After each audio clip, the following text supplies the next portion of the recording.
Assalamualaikum warahmatullahi wabarakatuh. Rabbana auzi'na an nashkura ni'mataka allati an'amta alaina wa ala walidina wa an na'mala salihan tardah wa adkhilna bi rahmatika fi ibadikas salihin. Mari kita mulai.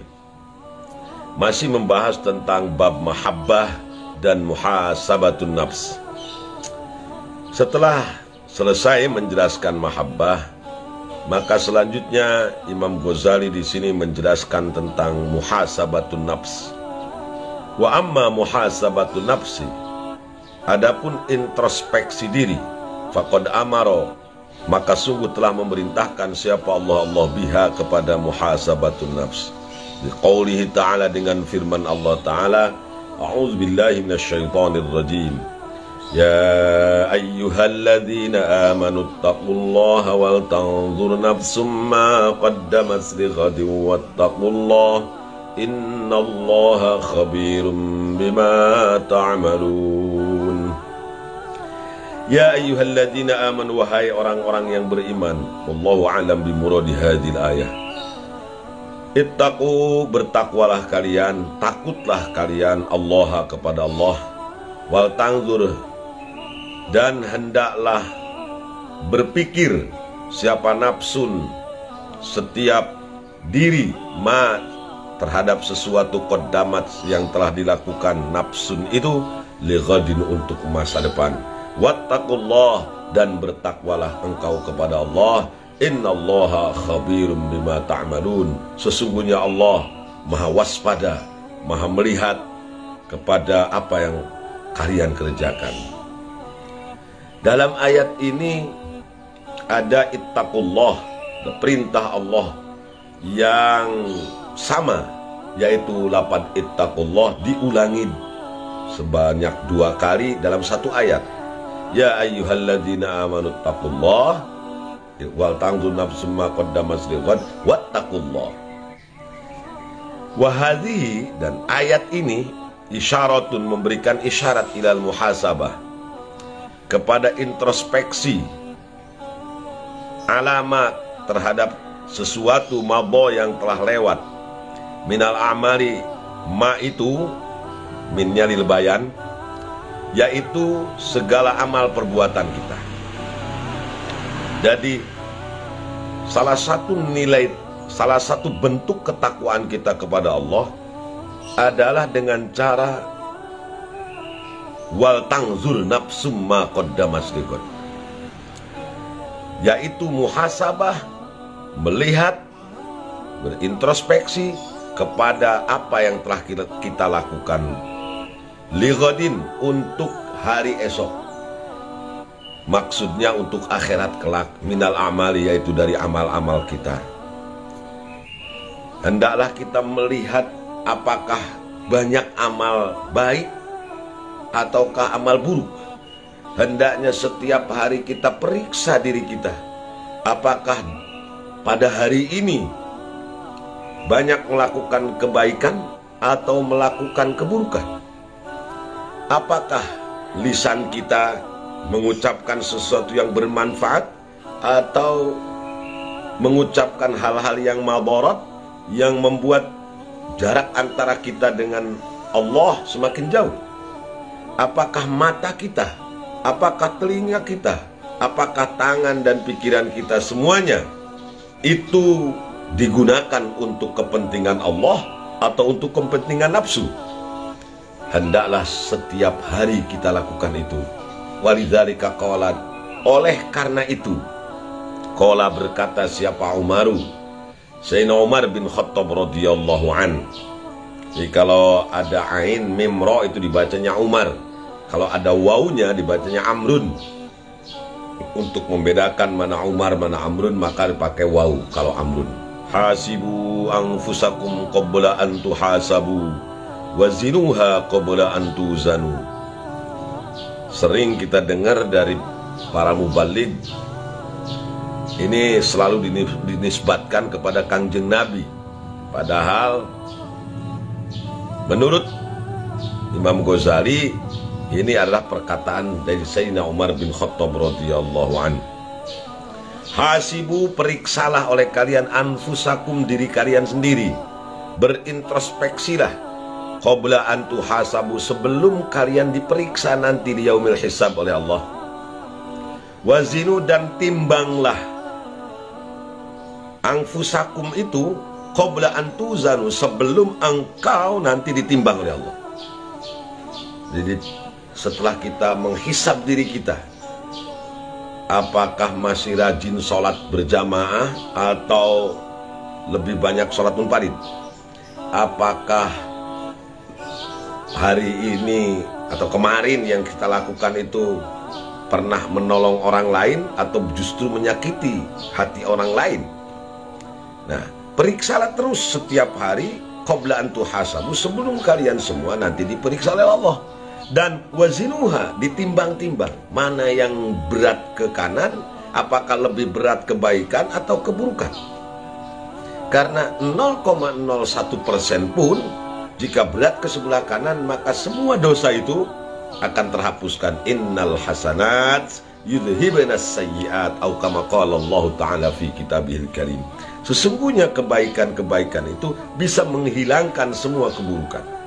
Akan tetapi kalau timbangan amal kita justru lebih berat ke kiri, walaupun hanya 0,01%, maka harus dipertanggungjawabkan dulu sampai dosanya habis di nerakanya Allah, baru kita diangkat ke surga. Na'udzubillah tsumma na'udzubillah min dzalik. Mudah-mudahan saja kita tidak sempat mampir dulu ke neraka, walaupun hanya sedetik. Tentu kita tidak akan kuat, tidak akan mampu mendapatkan panasnya api nerakanya Allah. Mudah-mudahan saja walaupun 0,01% amal kita ini lebih banyak kebaikan daripada amal keburukannya. Amin ya Allah ya rabbal alamin. Wa fil khabar annahu alaihi salam ja'ahu rajulun. Dalam sebuah hadis dikatakan bahwasanya junjungan kita Rasulullah Sallallahu alaihi wasallam didatangi seorang laki-laki. Faqala, berkata seorang laki-laki itu, ya Rasulullah, wahai Rasulullah, ausini, berikan wasiat kepadaku. Faqala, Kanjeng Nabi bertanya, amustausin anta, apakah engkau mau minta nasihat dariku? Kira-kira seperti itulah. Jadi waso itu mewasiatkan. Kalau istauso, yastausi, itu artinya minta wasiat. Jadi wazan istif'al berarti maknanya tolab, seperti ghafaro mengampuni, kalau istaghfaro minta ampun. Sako hujan, kalau istisqo artinya minta hujan. Ini juga sama, waso memberikan wasiat, kalau istauso mustausin artinya minta wasiat. Apakah anda minta nasihat dari saya? Faqala na'am, laki-laki itu menjawab, betul ya Rasul. Qala, bersabda Kanjeng Nabi, idza hammamta bi amrin fatadabbar akibatah, fa in kana rusydan famdihi, wa in kana ghayyan fantahi anhu. Kalau engkau terobsesi dengan sesuatu, menghendaki, menginginkan sesuatu, fatadabbar akibatah, maka hendaklah berpikir terhadap akibatnya. Jadi kalau saya lakukan ini akibatnya apa? Kalau saya ke barat bagaimana ini? Apa yang akan terjadi? Kalau saya ke timur bagaimana? Apa yang akan terjadi? Kalau saya ke utara, ke selatan? Fa in kana rusdan, kalau baik, famdihi, lanjutkan. Tapi wa in kanat ghayyan fantahi anhu, kalau nggak baik ya jangan dilakukanlah. Tahan. Fantahi anhu itu tahan, nggak usah nggak usah dikerjakan. Itulah wasiat Kanjeng Nabi kepada seorang sahabatnya yang datang sengaja untuk minta diwasiati, minta dinasehati. Nasihat beliau begitu, kalau kamu mau melakukan sesuatu, maka berpikirlah. Cek bahasa kolot baheula mah orang Sunda, sing asak-asaknya ngejo, bisi tutung tambagana. sing asak-asaknya nempok bisi kaduhung akhirna. Kayak gitu lainnya. Nah, artinya kalau apa yang akan kita lakukan ini dipikir terus. Ini kalau saya begini, kira-kira ada manfaatnya nggak? Atau lebih banyak madaratnya? Atau ada baiknya nggak ya kalau saya begini? Kalau baik, ya Fandi, silakan lakukan, lanjutkan. Wa in kana suqayyan, kalau enggak ya, kalau enggak ada kebaikannya, kalau buruk ya pantayan, jangan dilakukan, sudah tahan sana. Ya, cari alternatif yang lain. Wa fil khobar, dan dalam hadis juga disebutkan wayan bagi lil akiri ayyakuna lahu arba'u sa'atin. Wayan bagi, dan perlu lil akiri, bagi orang berakal, orang pinter yang menggunakan akalnya, ayyakuna lahu arba'u sa'atin.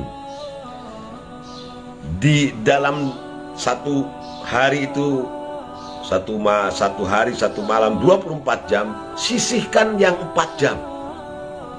Untuk apa? Sa'atun yuhasibu fiha nafsah. 1 saat 1 jam dari 4 jam yang kita sisihkan dari 24 jam sehari semalam itu, yang 1 jam khusus untuk muhasabatun nafs, untuk introspeksi diri. Wa qala ta'ala, dan berfirman Allah Ta'ala, wa tubu ilallahi jami'an ayyuhal mu'minuna la'allakum tuflihun. Surat An-Nur ayat 31. Wa tubu, dan bertaubatlah kalian ilallahi, kepada Allah, jami'an, semuanya. Ayyuhal mu'minun, wahai orang-orang yang beriman, la'allakum tuflihun, agar sekalian semua menjadi orang-orang yang berbahagia, orang-orang yang falah, mendapatkan kemenangan gilang gemilang nanti di akhirat. Wa taubatu, nah ini penafsiran dari Imam Ghazali, nadzrun fil fi'li ba'dal firaghi anhu, ba'dal firaghi minhu bin nadami alaih. Tobat itu adalah berpikir di dalam sebuah pekerjaan, ya, ba'dal firaghi minhu, setelah selesai melakukannya, bin nadami alaih, dengan penyesalan terhadap apa yang kita lakukan itu. Taubat itu menurut Imam Ghazali adalah nazrun fil fi'li, berpikir dalam sesuatu, dalam sebuah perbuatan, ba'dal firaghi anhu, setelah dilakukan. Nah, jadi kalau sudah umpamanya na'udzubillah, kita melakukan dosa, sebuah dosa, setelah itu berpikir, ya Allah, ternyata saya marahin, misalnya saya marahin santri, kok tiba-tiba saya marah-marah ke santri saya, perasaan kok nyesel ya, bin nadami alaih, ada penyesalan di dalam hati. Misalnya kita tidak menjalankan sholat, kita ninggalin sholat 1 waktu saja, kan tentu dosa besar itu. Tapi ada kesadaran di dalam hati setelah berpikir, ya Allah, kok aku bisa ninggalin sholat ya, Masya Allah, maafkan aku ya Allah, besok lusa tidak akan aku ulangi lagi perbuatan ini. Nah, ada penyesalan setelah dilakukannya, setelah terjadinya sebuah perbuatan, itu namanya taubat menurut Imam Ghazali. Jadi muhasabah itu ya, bisa dilakukan sebelum dan dilakukan sesudahnya. Kalau dilakukan sebelumnya itu justru lebih baik. Jadi sebelum kita melakukan sesuatu, berpikir dulu, fatadabbar akibatah. Aduh, ini gimana nih kalau saya lakukan ini, apa saya mau berangkat ke rumahnya Kecep Heri Syarifuddin umpamanya di pesantren Sabilur Rahim Cilengsi Bogor, baik enggak ya? Oh baik ya, tentu manfaatnya banyak. Saya bisa silaturahmi dengan teman saya waktu di pondok pesantren Cipasung dulu, kemudian bisa bertukar pikiran dengan beliau, bisa minta doanya juga kepada Kecep Heri Syarifuddin. Kalau baik sudah lakukan. Atau sebaliknya umpamanya, wah saya yang kesal sama Aki Udin, saya harus datang ke Tasik, saya sengajakan waktu, saya siapkan waktu, saya luangkan waktu untuk hanya marah-marahin Ki Udin karena saya kesal sama Ki Udin umpamanya. Dipikir-pikir, kalau saya ke Tasik ongkosnya juga lumayan, jauh perjalanan, tidak cukup 1 hari, mungkin sampai malamnya juga. Belum nanti Ki Udinnya kalau marah gimana sama saya, kalau ngeladenin gimana, saya bisa berantem dengan Ki Udin. Kalau disaksikan misalnya ada anak saya, nanti sama saja dengan saya mengajari anak saya berkelahi dengan teman. Wah, udahlah, jangan ke Ki Udin. Itu artinya muhasabah bin nafsi sebelum kita melakukan sebuah perbuatan. Idza hammamta bi amrin fatadabbar akibatah. Kalau akan melakukan sesuatu maka pikirlah akibatnya. Fa in kana rusdan pamdihi wa in kana ghayyan pantahi anhu. Dan yang kedua, kata Imam Ghazali, muhasabah ini dengan cara bertaubat. Taubat itu adalah berpikir setelah melakukan sesuatu. Jadi ini sudah terjadi dan tidak mungkin diulangi lagi. Karena sudah, namanya juga sudah terjadi. Segala sesuatu yang sudah terjadi kan tidak mungkin terulang lagi. Tapi kita menyadari bahwa apa yang kita lakukan itu dosa. Apa yang dilakukan, apa yang dikerjakan itu dosa. Nah, bin nadami alaih, ada penyesalan di dalam hati, ada kekecewaan di dalam hati, bahkan kesedihan, sehingga ada janji untuk tidak mengulangi lagi perbuatan yang sama di kemudian hari. Itulah tobat. Qala Nabi sallallahu alaihi wasallam, bersabda junjungan kita Rasulullah sallallahu alaihi wasallam, inni la astaghfirullah ta'ala wa atubu ilaihi fil yaumi mi'ata marrah. Akhrajahu Muslim fi sahihi. Ini sesungguhnya aku, kata Rasulullah, la astaghfiru, aku minta ampun, beristighfar, minta ampunan Allah Ta'ala kepada Allah, wa atubu, dan aku bertaubat ilahi kepada Allah, fil yaumi, setiap hari, mi'ata marrah, 100 kali. Jadi kalau Kangjeng Nabi saja yang hidupnya sudah dijamin semua dosanya diampuni oleh Allah, beliau masih menyempatkan waktu untuk beristighfar 100 kali dalam sehari semalam. Kita setiap hari, setiap jam, bahkan setiap detik berdosa kepada Allah, nggak pernah istighfar. Betapa sombongnya kita di hadapan Allah Subhanahu wa Ta'ala. Oleh karenanya, maka sisihkan waktu kita untuk beristighfar kepada Allah.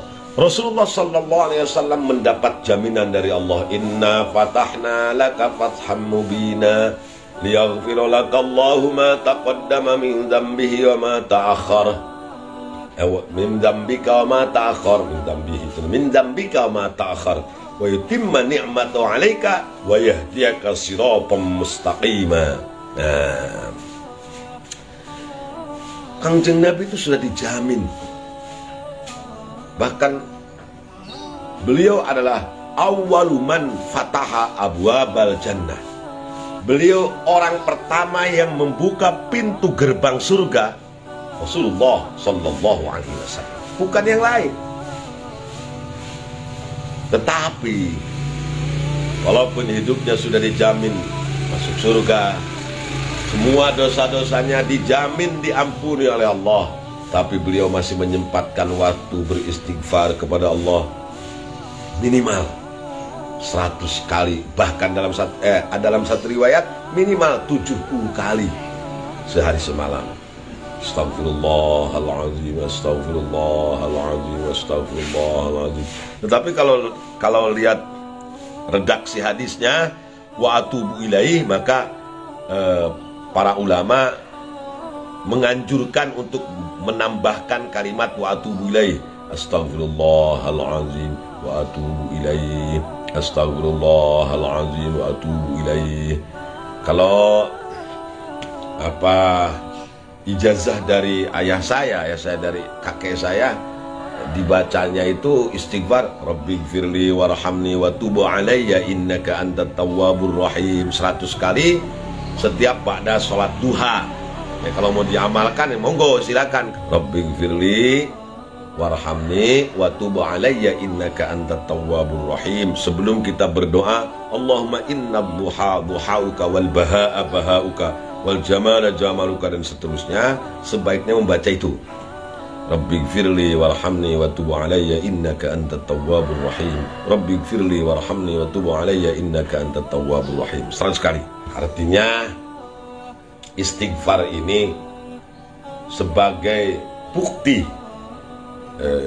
pengakuan diri kita kepada Allah bahwa kita ini makhluk yang lemah, jauh dari kesempurnaan, banyak kelemahannya, jauh dari kata sempurna.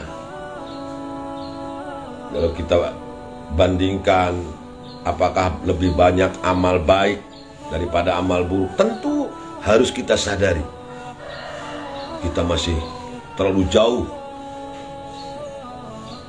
Amal baik kita bisa menyamai, bukan melebihi, bahkan menyamai saja kita sudah terlalu jauh dikatakan menjadi orang yang baik.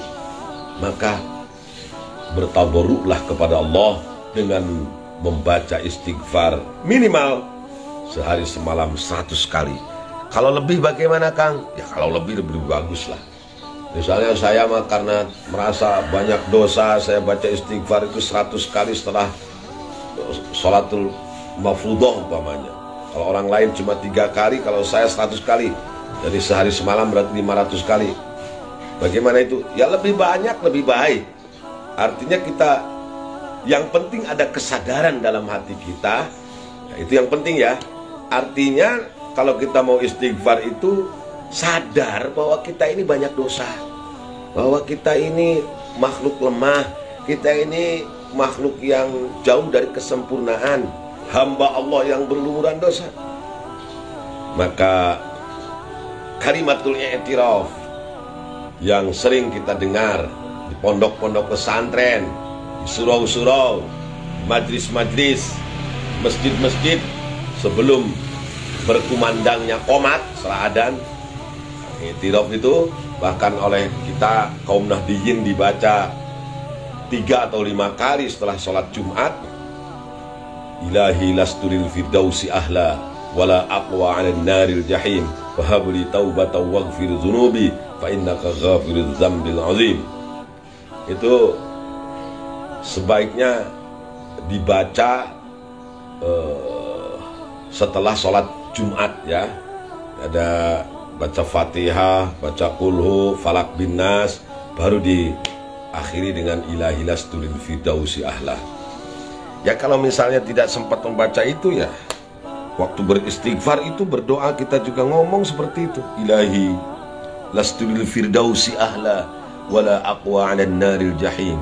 Ya Allah, aku memang bukan orang yang pantas untuk menghuni surgamu, tetapi wala aqwa 'alan naril jahim, aku takkan sanggup, takkan mampu menyentuh nerakamu walaupun 1 detik pun, 1 detik saja ya Allah. Oleh karena itu, fahabli taubatan waghfir dzunubi, berikan aku taubat ya Allah, ampuni dosaku ya Allah, fa innaka ghafirudz dzambil azim. Itu i'tiraf, itu yang penting, pengakuan diri terhadap segala kelemahan dan keburukan yang telah kita lakukan. Ya, semoga Allah Subhanahu wa taala senantiasa memberikan kita hidayah dan taufik.